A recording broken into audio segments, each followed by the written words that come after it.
Hello and welcome back to the channel.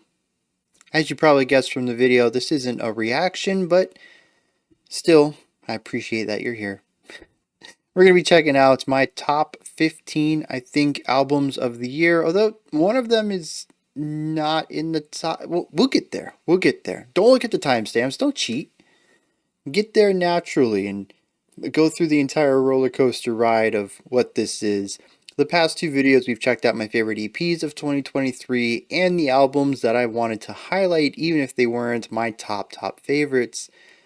But today we're going to be looking at the beautiful soundscapes, the heavy art, and the albums that I just couldn't stop spinning. So, with all that out of the way, let's push forward and check out some of the most beautiful art I listened to last year. The first one I want to kick off today with is, it's a mood, it's a vibe. It's Mirna Bogdanović with the album Awake. It's pop jazz. I kind of have a tough time describing it as that because it's neither poppy nor jazzy, at least not in, I think, intended audience. I would not call this music jazz, but it is heavily influenced from jazz harmony and instrumentation. And I don't really know I would want to call it pop because it's filled with atmospheric slow burns. Some of the songs go beyond 2.5 minutes, which would be a terrible pop song. Joking aside, it is wonderfully lovely to listen to and allow your mind to just be with. Beautiful vocals, wonderful instrumentation, great atmospheric writing, and it's filled with jazzier ideas, both harmonically, note choices and chord progressions, but also in rhythmic ideas. While most of the album, I would say, is fairly easy to listen to and palatable for a general audience, there are some sections that push a little bit more into the experimental side of jazz and explore some ways that it can augment and change a more traditional sound into something exciting and interesting to dive into.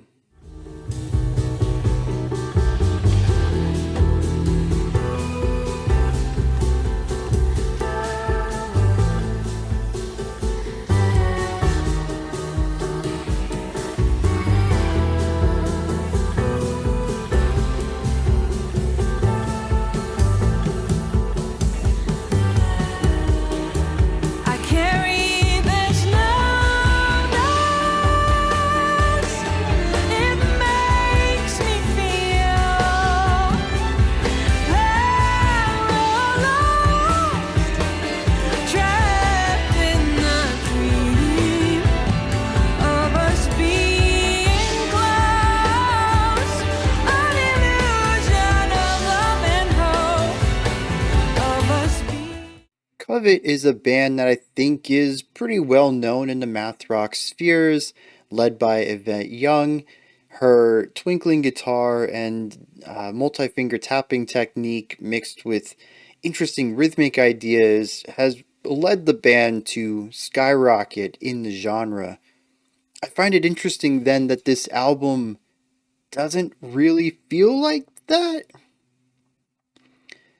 I'm not going to say that I've listened to every single Covet album because that is a straight up lie. So I don't have the exhaustive knowledge of a super fan to say that maybe this is a direction they've been going in for a while, but it's such a vast veering left from what I expected from the group. It still has plenty of those twinkling guitars and multi-tapped guitar riffs, and you can hear them in tracks like Merlin and Love Spell, but the album is also interested in exploring something heavier and wall of soundy, which is the exact opposite description I would give of pretty much all math rock in this category. Stuff like, Chan or Polyphia even to a further extent. These are bands that excel at having a jazzier sound, not just in the harmonic details, but also in the production, having a spaciousness to everything and a levity to the atmosphere. And we have tracks like Coronal, track one right off the bat, that comes in with a super fuzzy, grungy, big electric guitar tone, something more fitting of somewhere between indie rock and shoegaze. It shows up even heavier later on in the album in the sixth track, Smolder. It still has those faster moving, mathier, tapped guitar lines, but it's also interested in seeing what happens if you do that with sounds that can fill space. It ends up being an album that is both compositionally gorgeous, but also atmospherically dense and interesting. It takes the math rock genre and sees how far they can push it.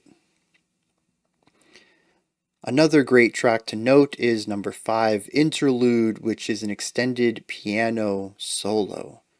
I found it to be an interesting diversion from the rest of the stuff that we had in the track, and it creates a low point for the next track, Smolder, as I just mentioned, having the heaviest guitar sound, to come in and have the biggest impact with such a wide contrast between those two.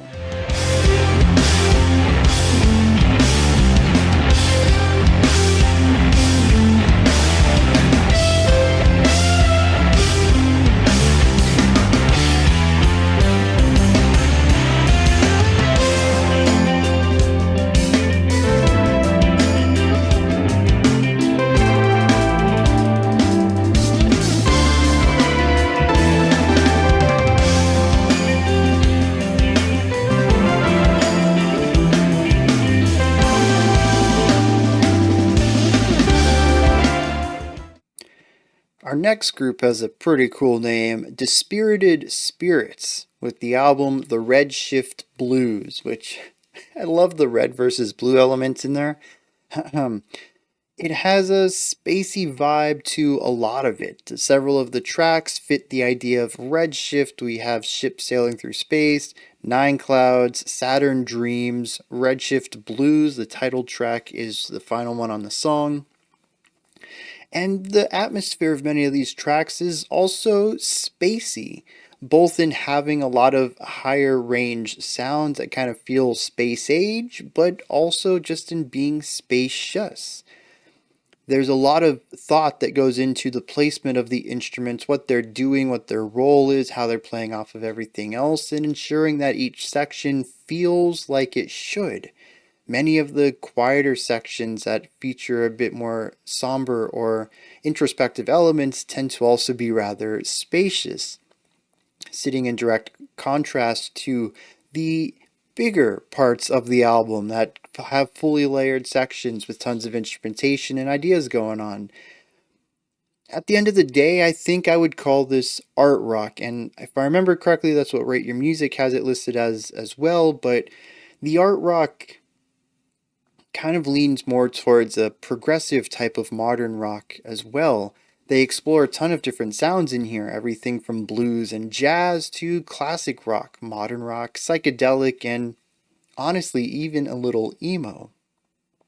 Some of the sections of the album took me some time to get into and enjoy, but what kept me sticking around on that first listen was the vocal melodies. Even if the music wasn't doing something that entirely interested me, the vocal melodies tended to utilize more of a pop emo format, and it always made me feel something nostalgic and some place to call home when I was feeling lost in the musical ideas.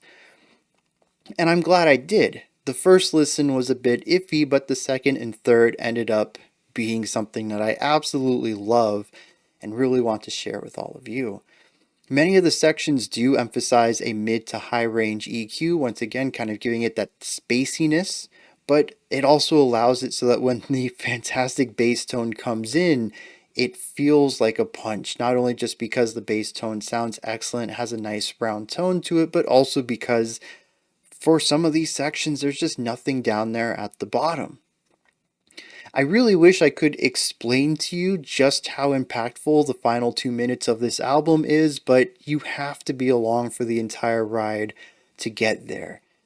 And so I kind of hate leaving it. You need to spend 40 minutes of your time to enjoy 2 minutes. Like, I don't want to leave it like that, but honestly, the endings to this album is fantastic, but it really only works in context. I think even if you give the final track a listen, it is 10.5 minutes long, you might still get the effect of it, but it really finds its full footing under the context of the entire album. And if you needed anything else to know about this, there's some saxophone in here as well.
In an unusual stance, there are two albums that I couldn't decide to place them in heavy art or beautiful sound spheres.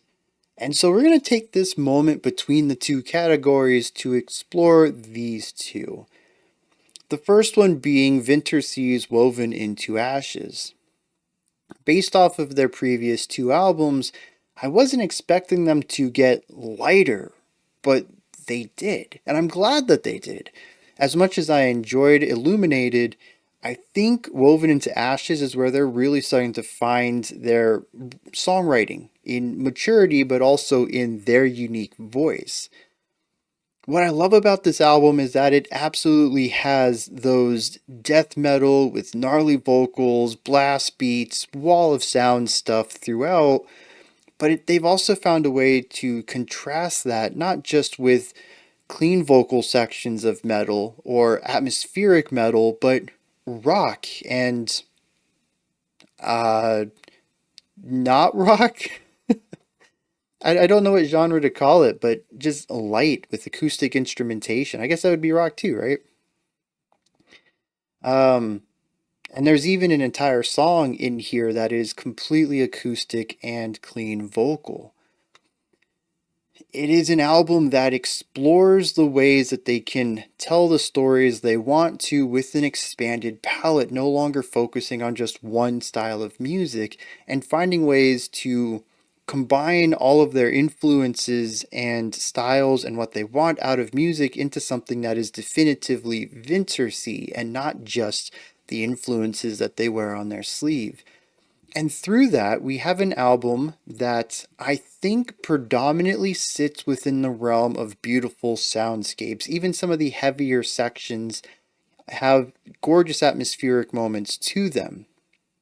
But I would not want to put this under beautiful art or beautiful sound spheres because of some of the absolute gnarly heavy stuff that does happen in it.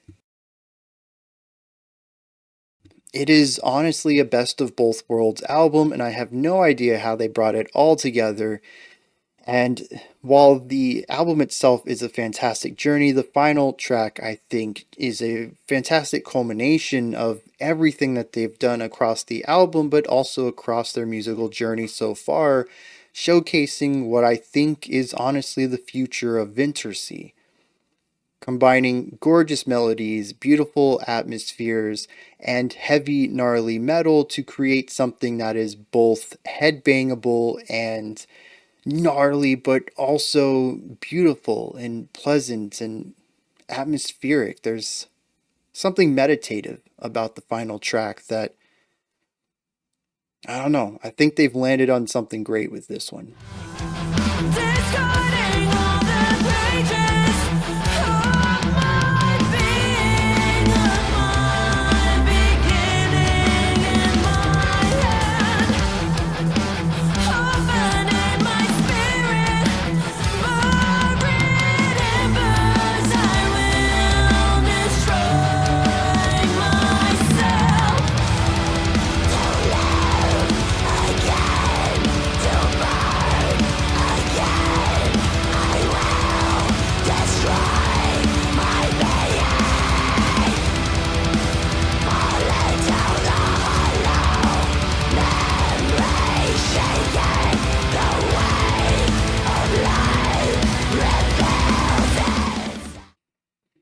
So this is a band that I didn't hear too much about, and I have watched a couple of best of 2023 videos as of today, and I can't say I've heard too much about them there either. And it's kind of a shame because Tangled Thoughts of Leaving's 2023 Oscillating Forest is art. As I mentioned, we're still sort of in that fuzzy category of beautiful and heavy combined. And I think that's why it's artistic. If it had been one or the other, I think this would have just been something that I listened to and moved on from. But it's the mixture of both sides that, I don't know, it ends up being more evocative than I would expect. This band fairly clearly separates out the two aspects of their music. They either write exceptionally atmospheric instrumental songs that are gorgeous and introspective and pensive and reflective, or they are making avant-garde noise music that it's tough to get through sometimes. And they don't really find a midpoint between the two of them. Generally speaking, whatever sound a song starts with is the sound you're going to get throughout. And I find it interesting that these two sides are paired the way that they are. Still, by the end of this album, I couldn't help but keep thinking about it. It put my mind in interesting places, and it got me to enjoy avant-garde noise, which maybe enjoy is the wrong word, but I appreciate it a lot more than I have many other projects in the past. Since this band does operate on two very distinct wavelengths, I'm going to play two tracks from them, a little snippet from A Slow Burn and a little snippet from The Pure Noise.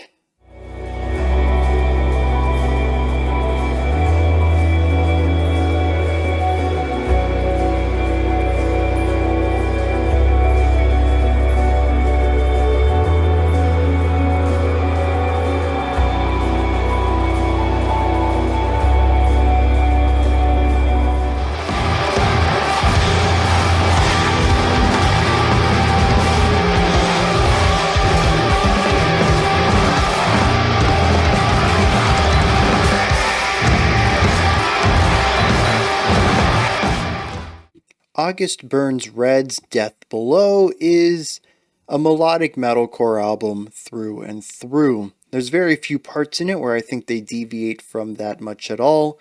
It is heavy from start to finish, and if you're not on board with that, then it probably isn't an album for you. However, they don't consistently have the same sound moving from song to song or even moment to moment. Every track has sections to it that explore a little bit of a variation on an idea or push forward with something entirely different as a sort of palate cleanser. While I will say that 75% of the song is what you would expect from melodic metalcore, lots of heavy chuggy riffs, sometimes a light guitar melody that's going to go through, heavy drumming, lots of big bass sound, and a vocalist that can do harshes and cleans. But they also deviate from those often to explore other ideas. There's quite a few pensive sections in here that explore more of a clean electric guitar sound with light drumming in order to create smaller sections for contrast, so that, as usual, if you want your highs to sound high, you want your big parts to sound big, you got to contrast them with smaller, lighter sections. And so they do that every once in a while just to sort of reset the listener's ears. Remember what quiet sounds like, so when we come in with heavy again, with loud, you'll feel it. They make sure that the 53-minute runtime doesn't ever feel like it takes too long, as there's always something new happening, and the palette cleansers and the volume and dynamic resets help aid in that as well. One thing that I particularly liked was an exploration of harmonic sound as well, with several songs exploring different chord progressions and keys, and specifically modes, to help these songs have individual characteristics and don't end up just sounding like a bunch of samey metalcore throughout.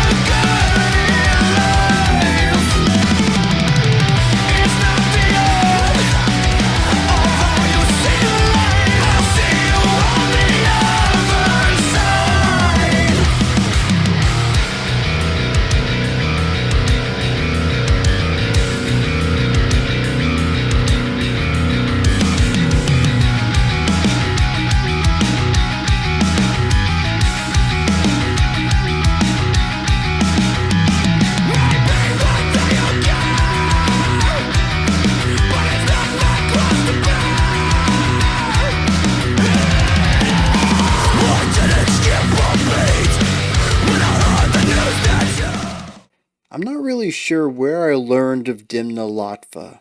My guess is going to be it showed up in the Discord in the new music channel, and I guess I listened to some samples and said, yes, I want to listen to that later, and I don't know why I did, because it's not my typical kind of music.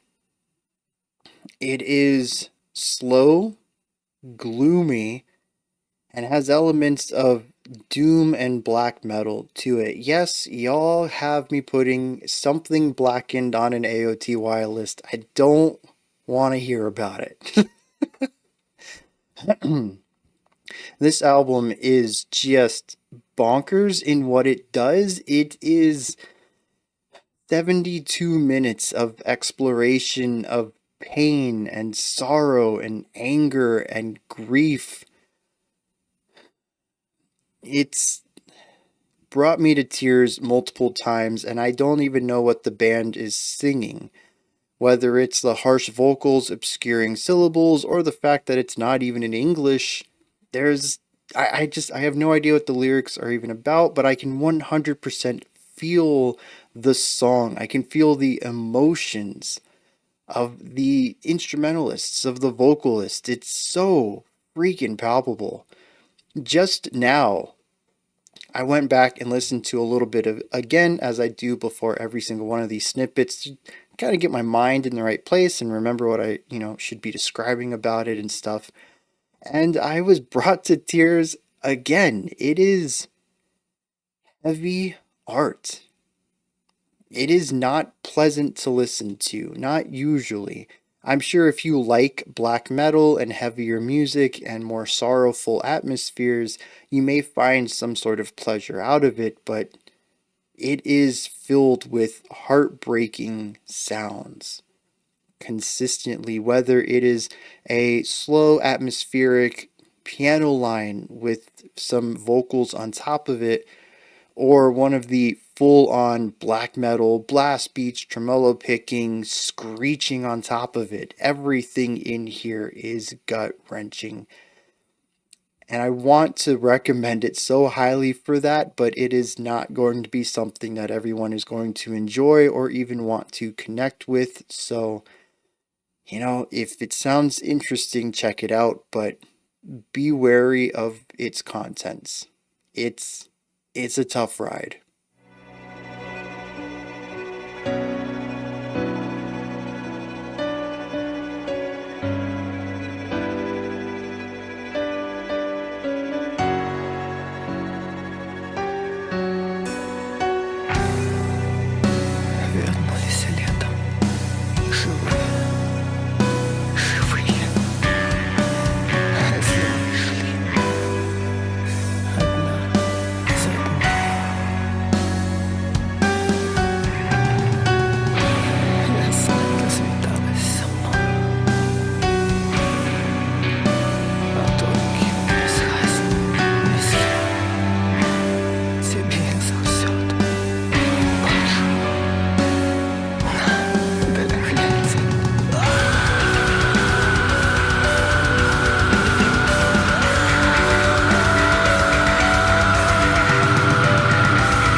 Klidas's No Harmony is an album that I was apprehensively intrigued in.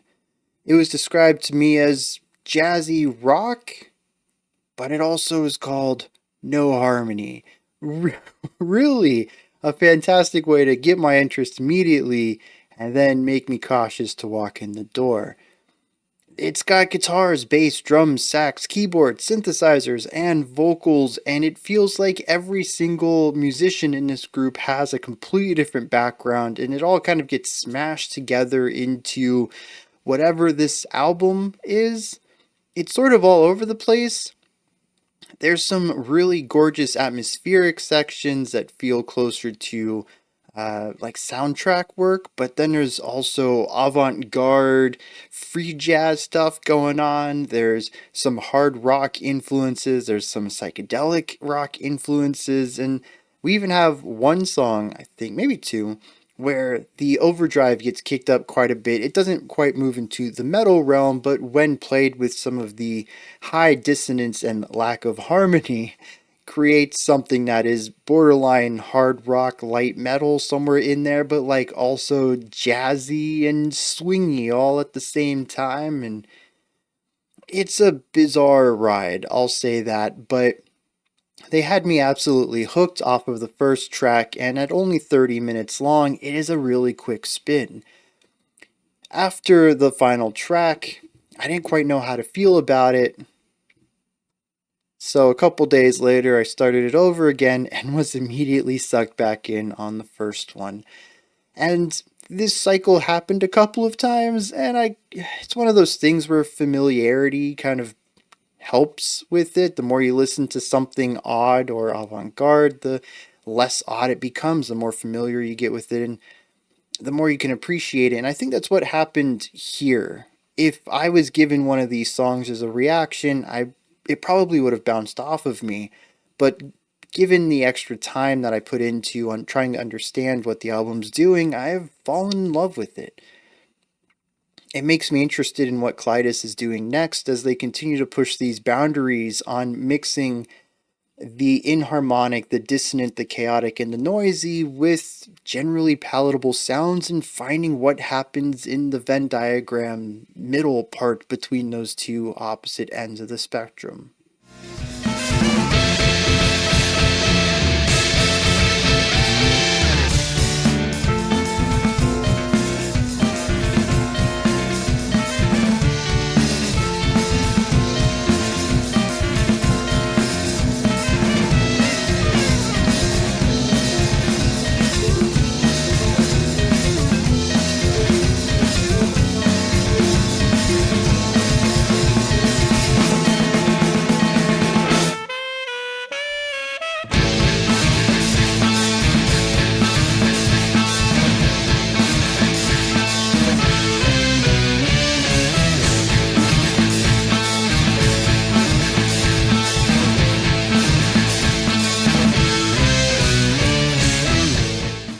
Monosphere has come in swinging with their second album, wanting to make sure that everybody knows that they can play with the top in their element.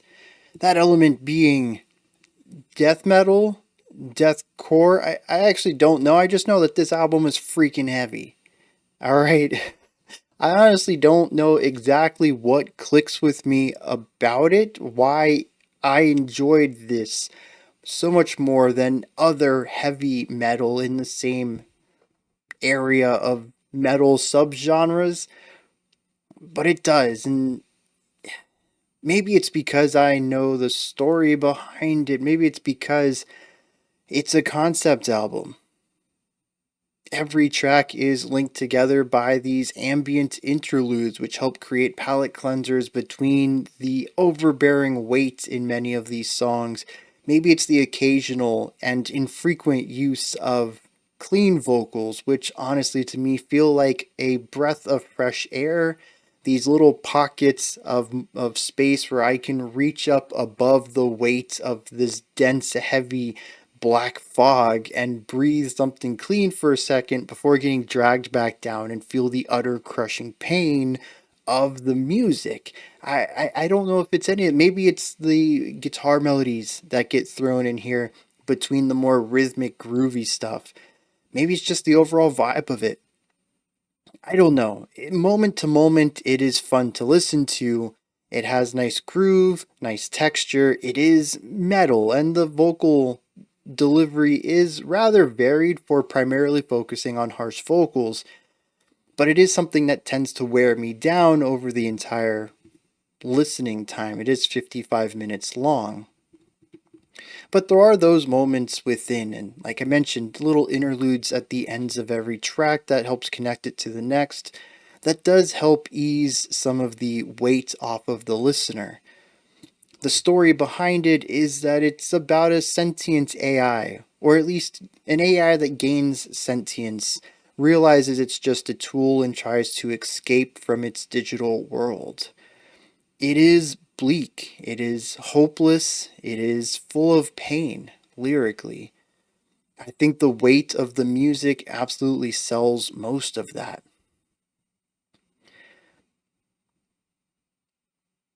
Again, it's not something I think I typically would enjoy, and I think aside from putting in that one deathcore album as an honorable mention back in 2021, I think this might be the heaviest album I've ever had in an AOTY list to date. For that reason alone, it must be doing something special.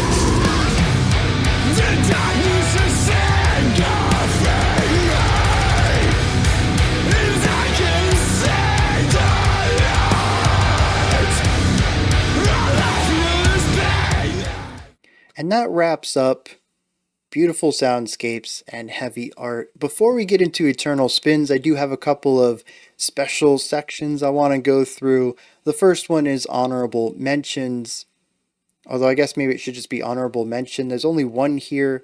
It's Avenged Sevenfolds. Life is but a dream. I think I sit in a similar place to a lot of people regarding this album. Many of the reviews I've seen have not been kind to it, and looking at Spotify plays on the songs, it doesn't do quite as well as an Avenged Sevenfold album typically would. It is hitting between 5 to 10 million plays per song, which is about on average with 2020's Diamonds in the Rough, but is vastly underperforming compared to the 3 albums prior to that, including the ever popular The Stage from 2017. It seems that it's still finding an audience, it's just not as big of an audience as it typically is. And to be honest, the first time I listened to it, it bounced off of me as well. And I think part of that is because, what is this album? What is it trying to do? What is it trying to say? The album is, it seems, intentionally obtuse in many different ways. In fact, it's even really difficult to nail down what kind of genre it is. I list it as art rock. I think that's the best umbrella term for it, but going back through it and giving most of these songs a second listen, I found show tunes, psychedelic, particularly emulating Pink Floyd, industrial, art pop, the general electronic vibe of production, like utilizing auto-tune, roboticizing voices, digitized slurs, bouncing sounds between 2 channels, lots of that electronic production stuff going on. There's musical theater inspirations in here, and pretty much every type of rock is presented somewhere in this album from the last 50 years, including some of the more oddball stuff like prog rock, math rock, and more classic stuff like hard rock and that traditional 80s rock sound. On top of which there's even lounge, and I'll tell you that this is not an exhaustive list of influences either. I'm sure I missed quite a few.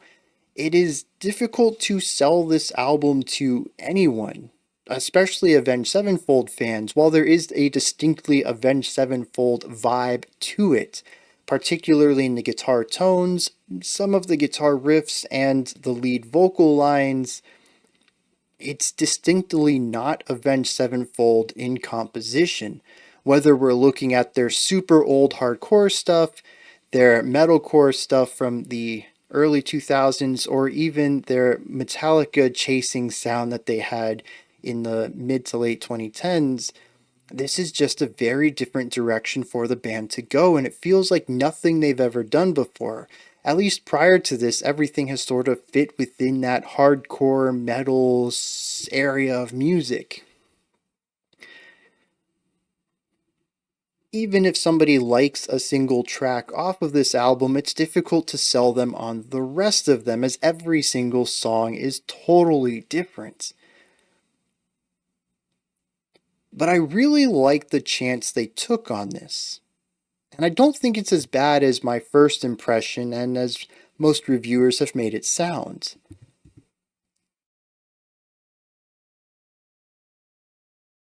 That is to say that it's difficult to understand what this album is doing right now in 2024, but especially in 2023 during its launch. But I do think that the general reception of this album will improve over time. I think it's going to be one of those things that launches rough and gains a fandom over time. Again, there's nothing wrong in it. Going back and giving it, well, just now, a third listen, it's competently created. Many of the ideas are seemingly effortlessly reimagined. It's very clear that the band understands how to create all these different sounds. Nothing in here sounds like they have a weak grasp on the genre itself. It just feels strange to hear it all back to back.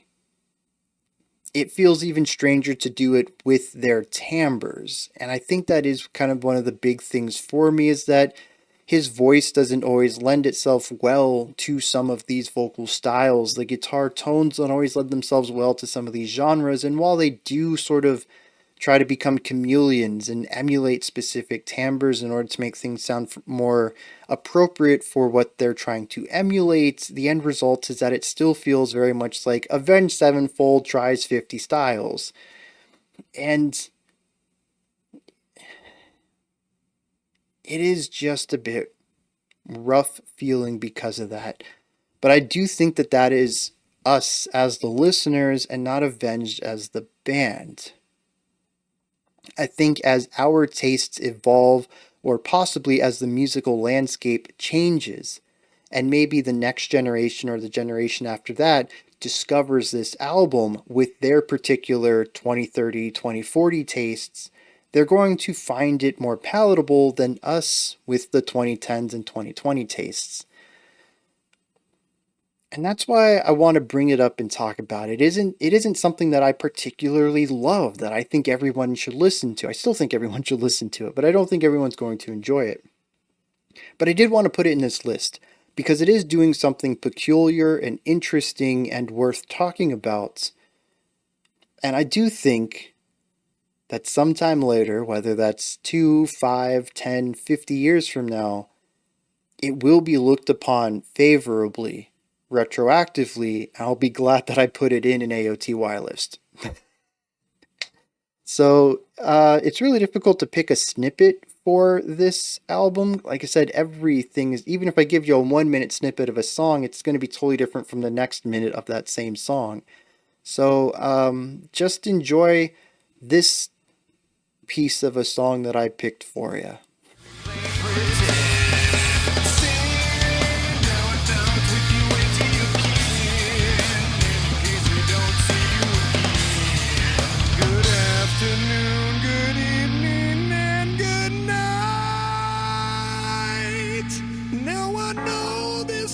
Sound crazy, but I've smelled the plastic daisies, and it seems we found ourselves end.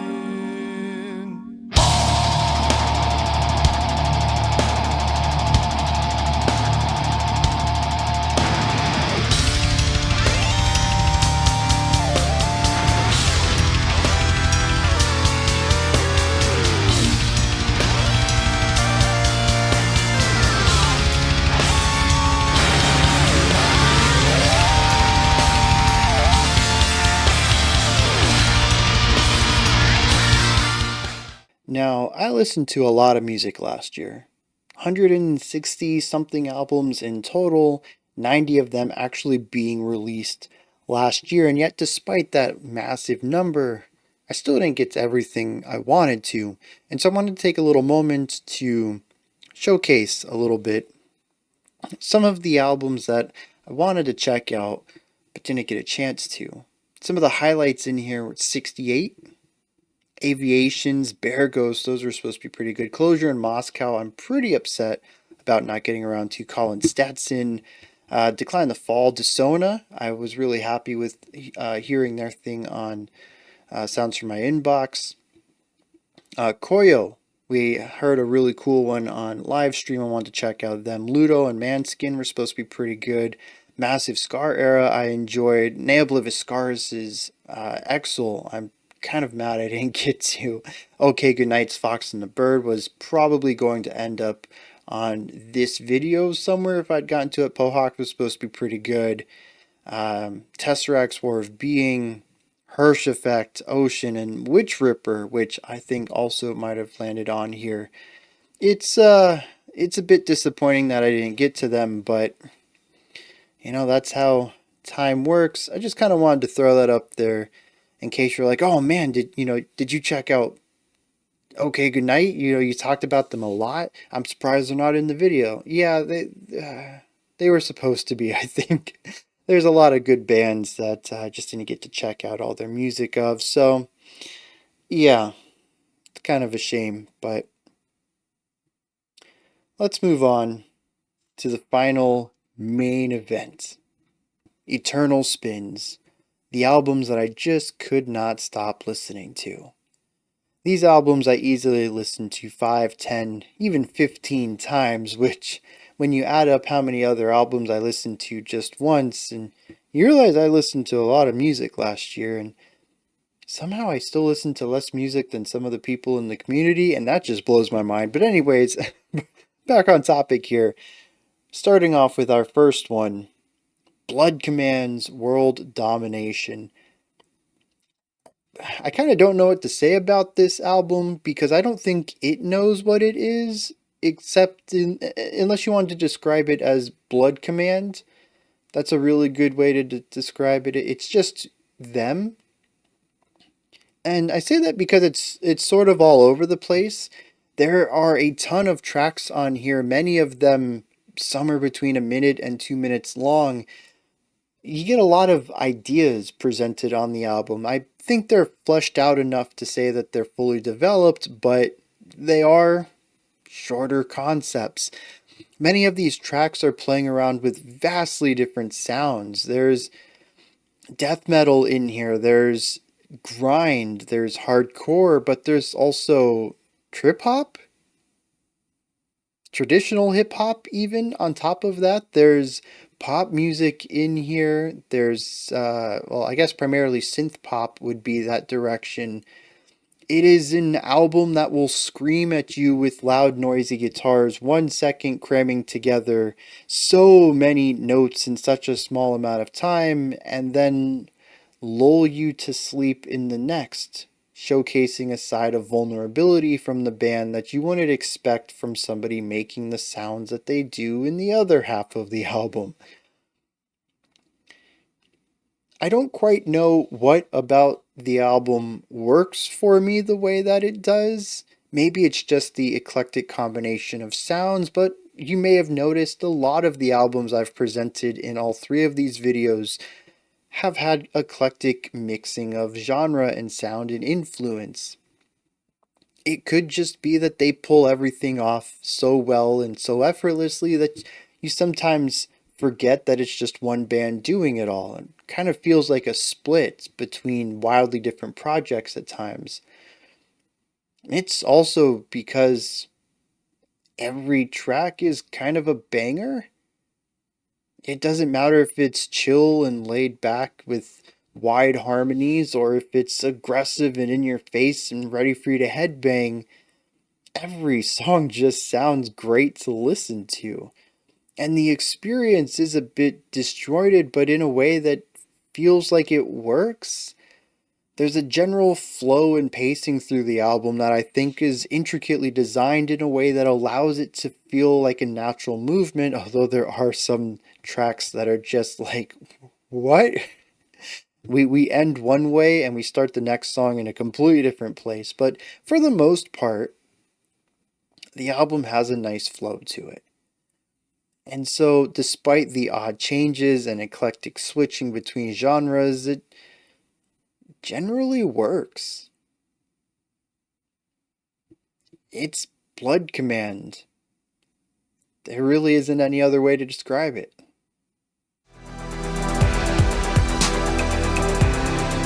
What I hate most is that I love you.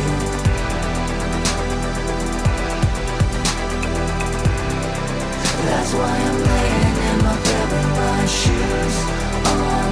I wanna leave this planet, all hopes gone. I really wish you hated me too.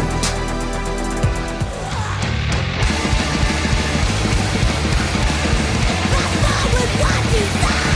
Right here, right now, I won't delay.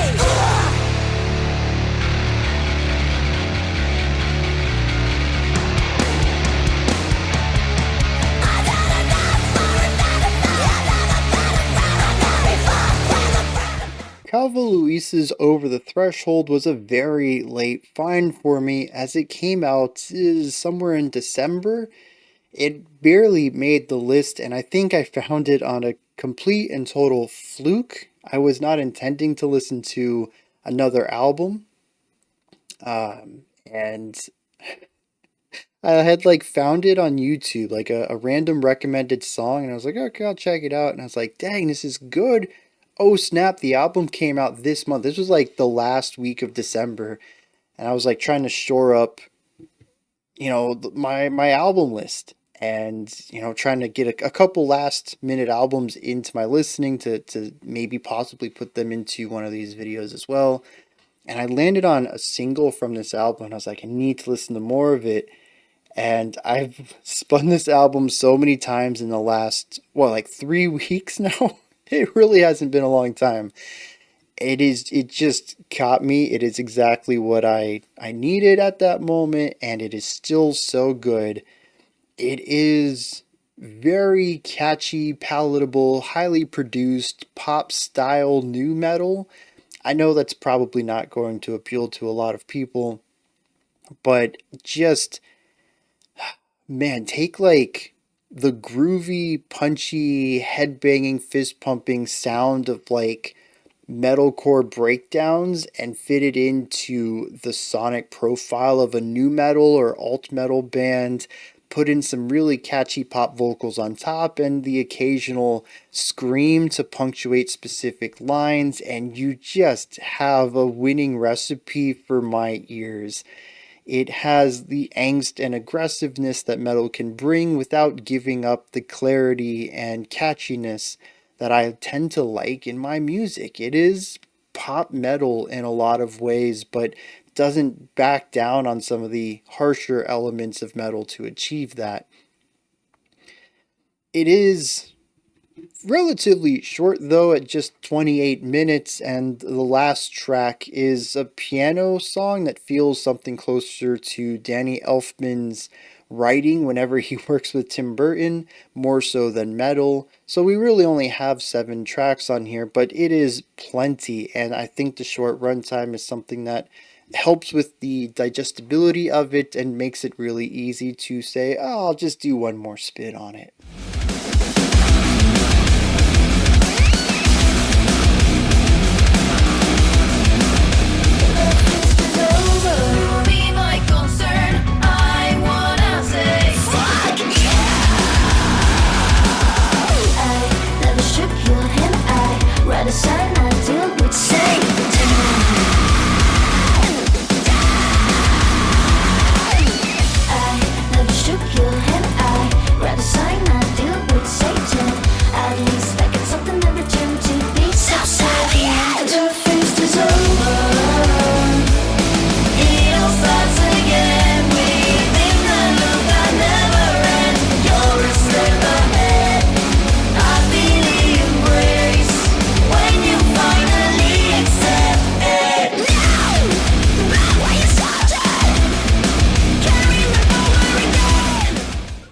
One of the cool things about doing this channel and being forced to listen to so much music that I normally wouldn't have or that flew under my radar is that I get to find some new points of comparison for the stuff I do like.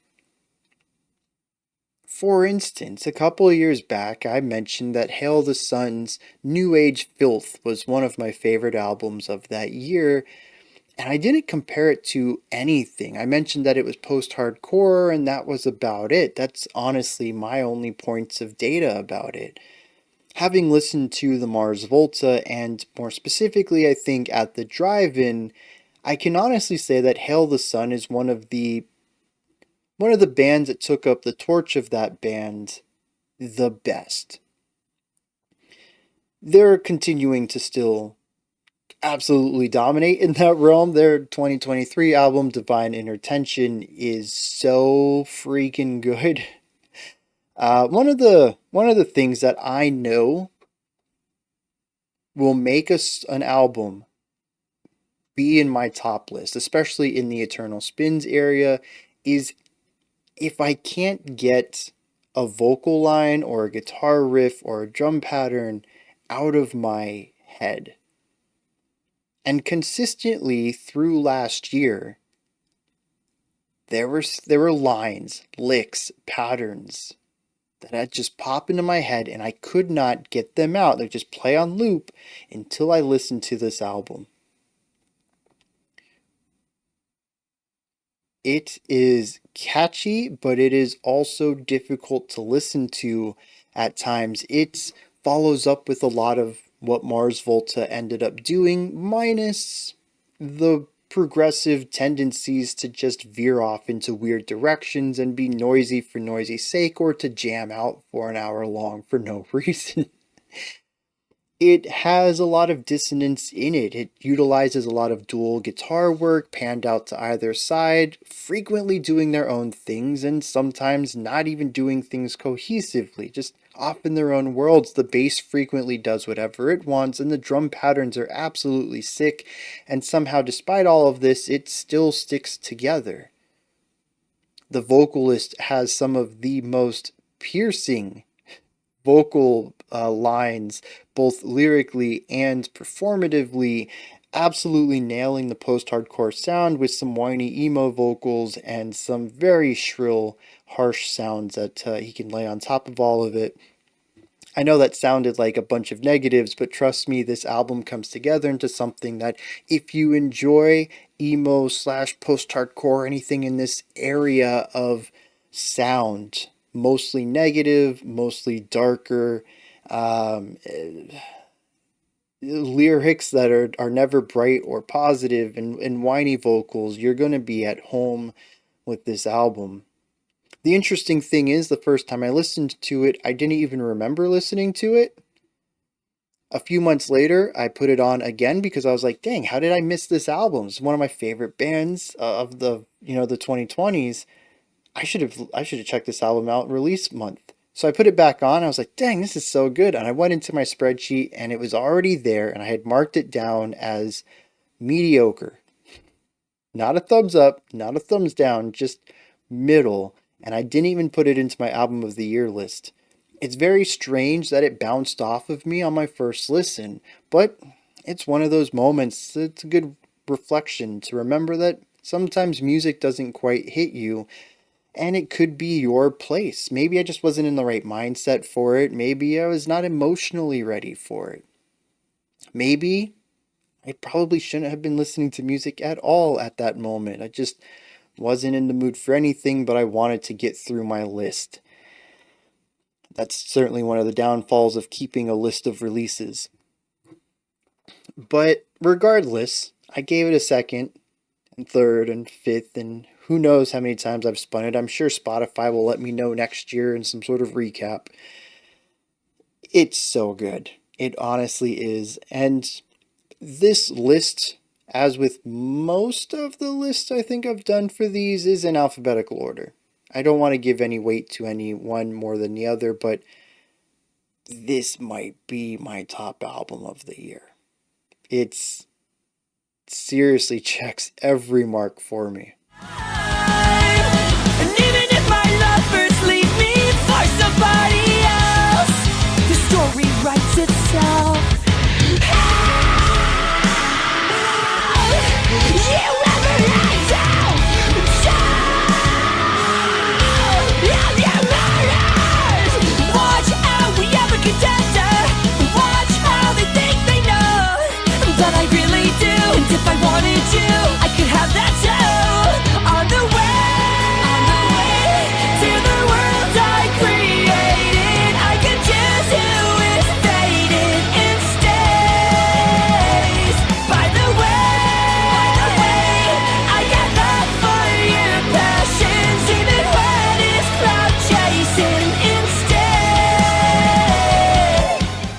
I know in the Fun Rides video I made a joke about how a lot of the music was rather heavy and that one of the upcoming albums might be more of your cup of tea if you were in that boat.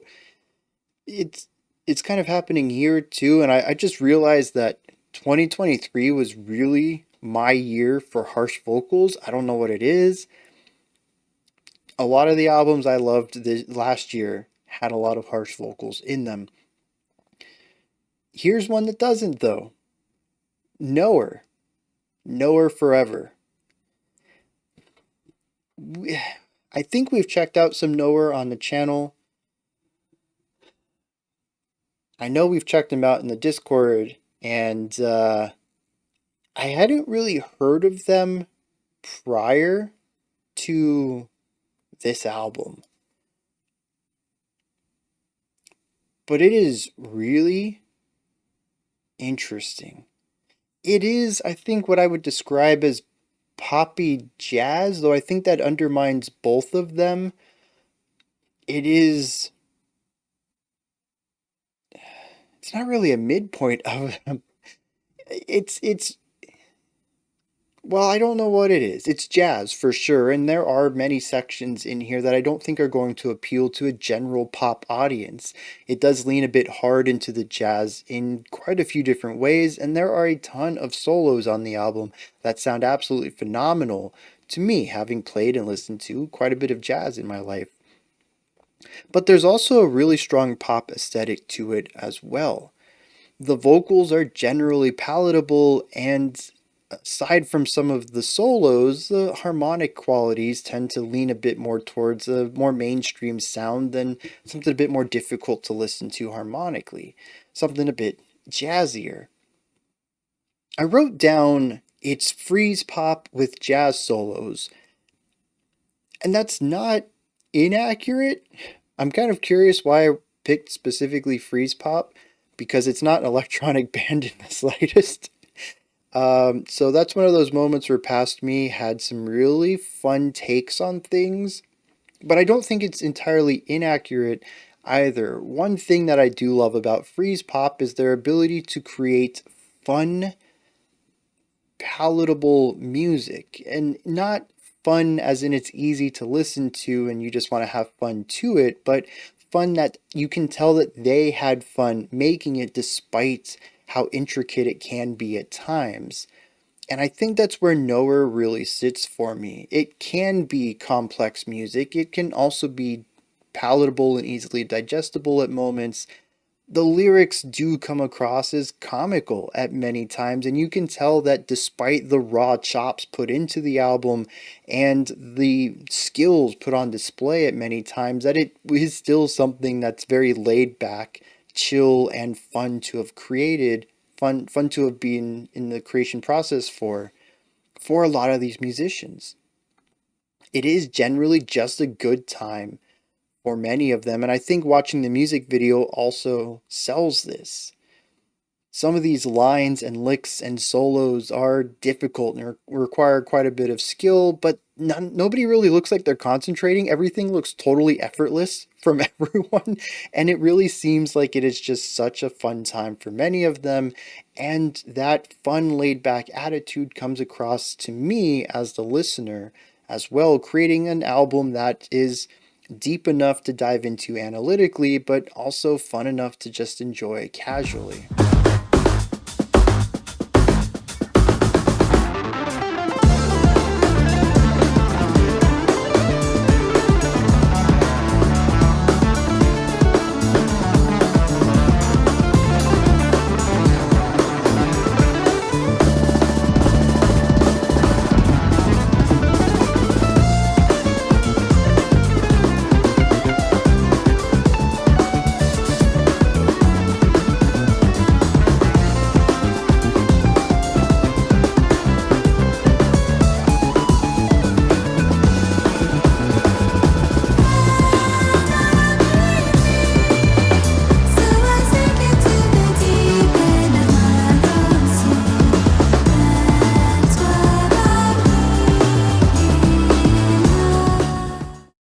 The last one on the list, but certainly not the least, and maybe one of my most played, is Wargasm's Venom.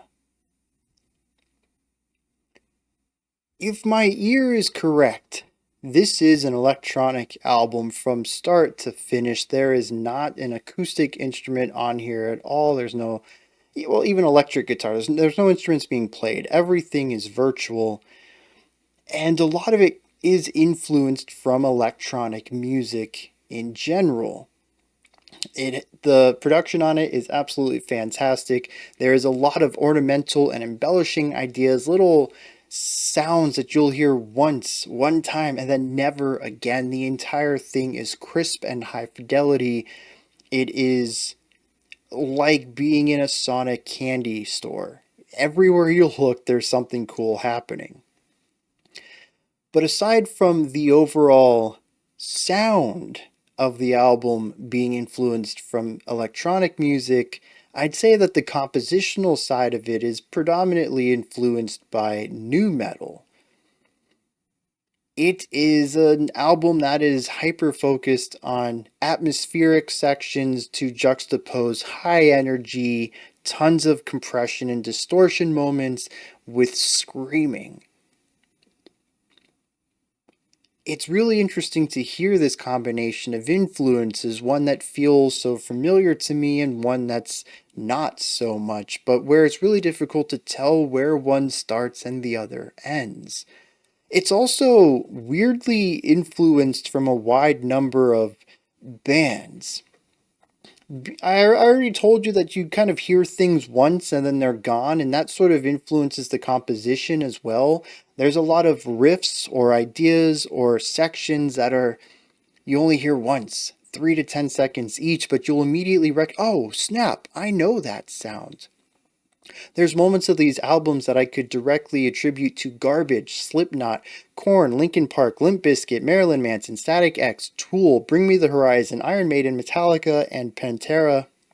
I'm sure a ton more. Some of those are only lyrical influences where they have literally taken a line or a sentence from another popular song and used it in here to create a specific sound against a vibe that matches that lyric or phrase.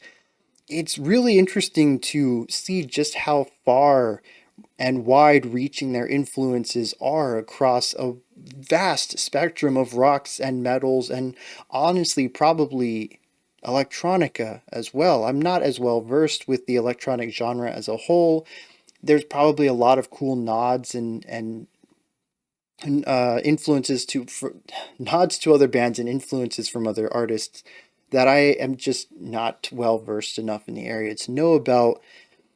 It is a wild ride nonetheless, that I'm sure the more you know of nu metal and heavy metal and probably electronic music, you can have an even deeper appreciation about it. It's really difficult to pick a moment to represent this album, as it has two sides: the electronic heavy ambience, lots of sounds, or the heavy sections where you just want to bang your head and move your body. Maybe I'll try to find a section that I can stick both of those into a nice 50-second clip. But honestly, I know I just want to play an entire song for y'all. I'll let editor Bryan have the weight of selecting what best to represent them then.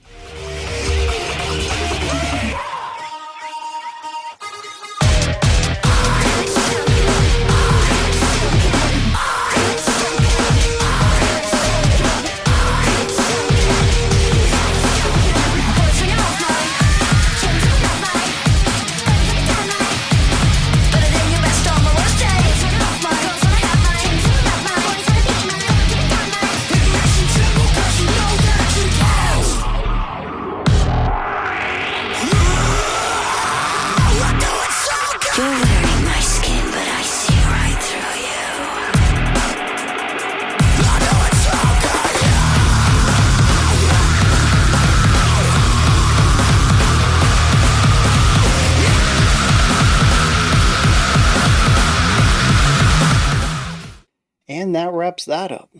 It's a fantastic year for music. I am looking forward to this year. I've already started building a backlog of stuff that's going to be coming out. I have a couple of March releases I'm looking forward to, an April release. We're only 3 weeks into this and I already have stuff I'm looking forward to, which is just fantastic. I've listened to a couple of albums already from this year. Caligula's Horse, Charcoal Grace is already looking pretty good. To start off the year, it's probably going to end up in the AOTY unless some phenomenal stuff comes out, because it's good. It's top tier already. And I mean, that's just a great way to start a year, is in like the first 2 weeks already having some AOTY material coming out. But what about y'all? What were some of your favorites from last year? What are the albums that you top 10 just could not live without? You're so glad you listened to just the best stuff that came out last year. And if you want, let me know about some stuff you're looking forward to this year as well. As I mentioned, I'm going to be changing things up a little bit this year. I'm going to be putting out semi-regular coverings of what I've checked out from the year.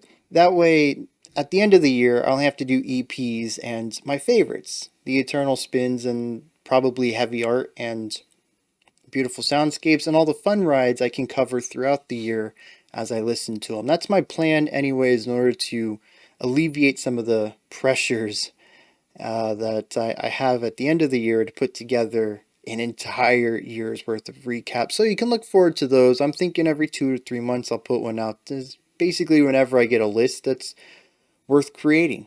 Right now, Caligula's Horse is already on the list, so we'll see where this goes. Alright, until next time, remember to be critical, not cynical, of the music you listen to, and have a fantastic morning, afternoon, or evening, whenever you choose to watch my videos.